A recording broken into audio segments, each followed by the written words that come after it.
추천서 공직 후보자인 본인은 양심에 따라 숨김과 보탬이 없이 사실 그대로 말할 것을 맹세합니다. 2017년 9월 10일 공직 후보자 김명수. 존경하는 인사청문특별위원회 주호영 위원장님 그리고 위원님 여러분, 먼저 의정활동으로 바쁘신 중에도 청문회를 위하여 방대한 자료를 검토해 주시고 귀중한 시간을 내주신 위원장님과 위원님께 깊은 감사의 마음을 전합니다.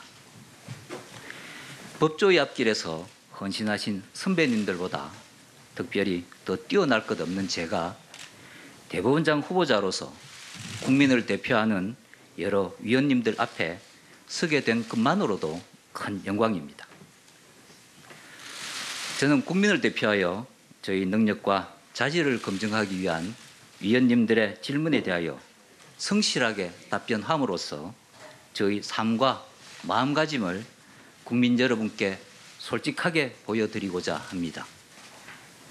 존경하는 위원장님과 위원님 여러분, 제가 대법원장 후보로 지명된 이후 많은 분들께서 사법부에 바람직한 변화가 있으리라는 기대와 성원을 해주시고 이와 함께 파격 혹은 진보 성향에 대한 우려를 표하는 분들도 적지 않은 것으로 알고 있습니다. 저는 31년 동안 한결같이 재판 업무에 전념해온 판사입니다.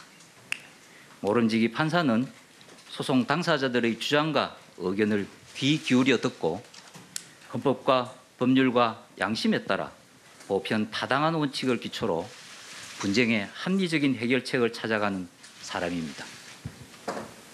저는 대법원장의 사명과 책임 역시 이와 다르지 않다고 생각합니다.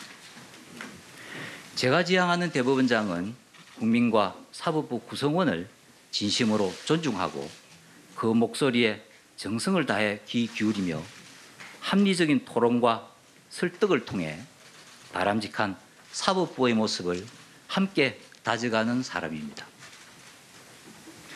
이러한 판사의 임무와 역할을 고려할 때 판사를 이념적인 잣대인 진보와 보수로 양분하여 구분하는 것은 큰 의미가 없을 뿐 아니라 적절하지도 않다고 생각합니다.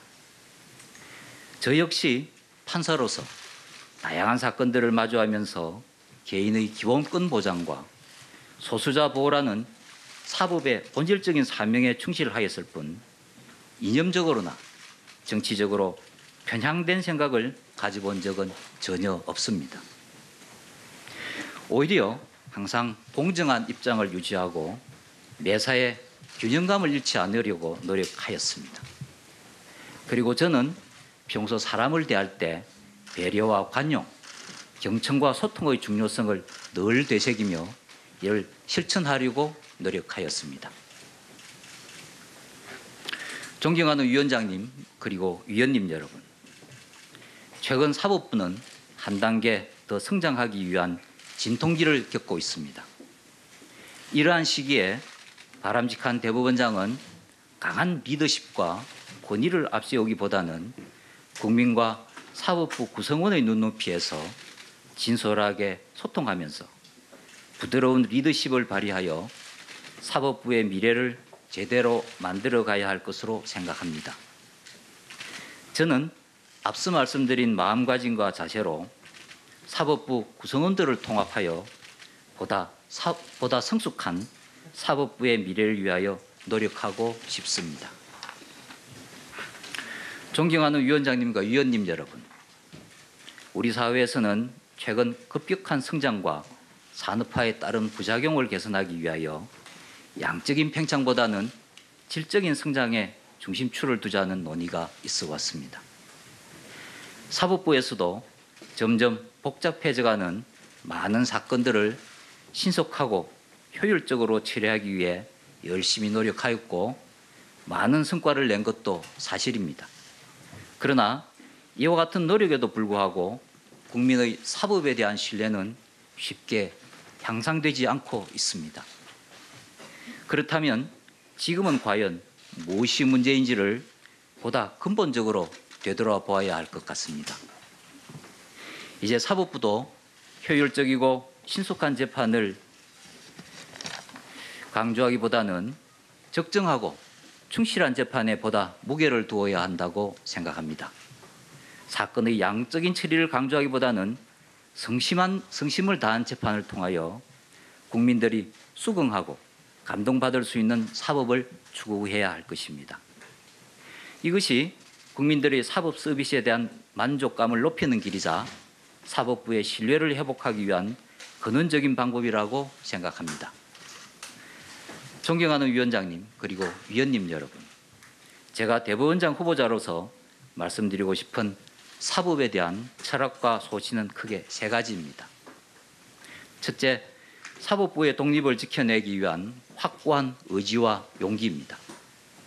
저는 법관이 외부의 어떠한 세력이나 영향으로부터도 독립하여 공정하고 정의로운 재판을 함으로써 국민의 기본권을 보호하는 본연의 임무에 충실할 수 있도록 방패막이 역할을 하는 것이 대법원장으로서 가장 중요한 임무라고 생각합니다. 둘째, 이른바 관료화되었다고 지적받고 있는 사법행정 시스템을 참모습으로 되돌려 재판 중심의 사법행정을 실천하는 것입니다. 사법행정이 재판지원이라는 본래의 역할을 더욱 충실히 수행할 수 있도록 사법행정의 민주성과 투명성을 확보해야 합니다. 사법행정에 관한 의사결정과 집행의 과정에서 수직적이고 일방적인 의사전달이 아니라 수평적이고 합리적인 의사소통이 이루어져야 할 것입니다.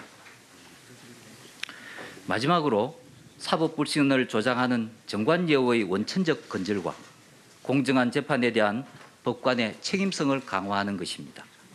사법부는 오직 국민의 신뢰 위에서만 존립할 수 있으므로 정관예우가 없다거나 사법불신에 대한 우려가 과장된 것이라고 외면할 것이 아니라 그 원인이 무엇인지 정확히 파악하고 그에 대한 적절한 해결책을 제시하여 국민의 사법 신뢰 제고에 열과 성을 다해야 할 것입니다. 존경하는 위원장님과 위원님 여러분, 저는 청문회를 준비하는 동안 우리 국민이 사법부에 대하여 무엇을 진정으로 원하는지를 묻고 또 깊이 고민하였습니다. 국민들은 약자에게 편안하고 강자에게 준엄한 사법부를 원합니다. 정관예우에 대한 아무런 의심이 없이 공정한 재판을 받기를 희망합니다.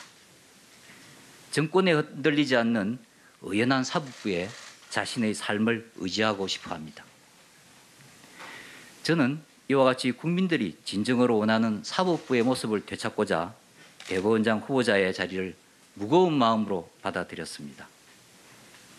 국민이 원하는 바를 정확히 찾아 하나하나 실천해 나가는 것, 그것이 이 시대의 대법원장이 해야 할 일이고 제가 이 자리에 서 있는 이유입니다. 국민을 제대로 사랑하는 사법부, 국민으로부터 제대로 사랑받는 사법부를 모든 사법부의 구성원들과 함께 만들어갈 수 있는 기회가 제게 부여될 수 있기를 간절히 소망합니다. 저는 청문회를 통하여 국민 여러분께 저희 마음과 자세를 솔직히 보여드리고 국민의 뜻과 다름이 없는 위원님들의 조언과 충고를 겸허히 새기도록 하겠습니다. 저에 대한 청문회를 위하여 귀중한 시간을 할애해 주신 위원장님과 위원님들께 다시 한번 깊은 감사의 말씀을 드립니다. 경청해 주셔서 감사합니다.